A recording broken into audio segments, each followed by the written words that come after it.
Vous avez réussi, le compte est là, les fonds sont alloués et techniquement, vous êtes maintenant un trader professionnel.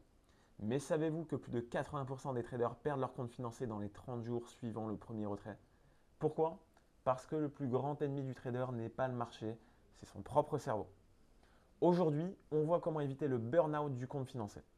Pendant l'évaluation, vous étiez en mode chasseur. Vous deviez atteindre un objectif de profit dans un cadre strict. Une fois financé, cet objectif de profit disparaît souvent et c'est là que le danger commence. Sans objectif de fin, beaucoup de traders perdent leur discipline. Ils relâchent leur gestion du risque car ils ont l'impression d'avoir terminé le jeu. Erreur. Le trading financier n'est pas un sprint, c'est un marathon de survie.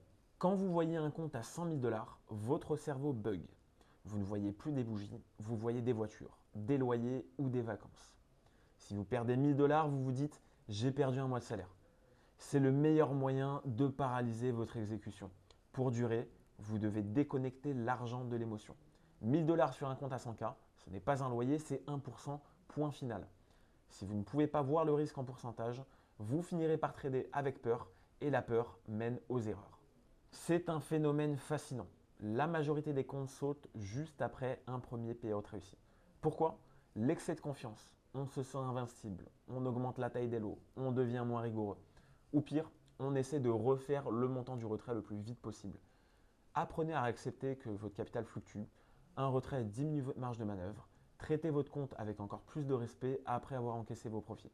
Le secret des traders qui durent 2, 3 ou 5 ans en profilent la routine. Limitez l'exposition, ne cherchez pas le coup de circuit tous les jours. Si vous perdez 2% dans la journée, fermez l'ordinateur.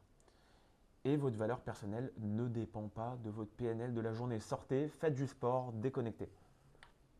On arrive au bout de cette série pilote. On a vu le concept, les comparatifs des propres firmes, la fiscalité et maintenant le mindset.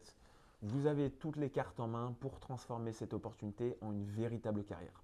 Si cette série vous a plu, abonnez-vous et activez la cloche. On se retrouve bientôt pour des analyses live et des stratégies concrètes pour aller chercher vos premiers objectifs. D'ici là, tradez avec discipline et surtout, protégez votre capital. À bientôt.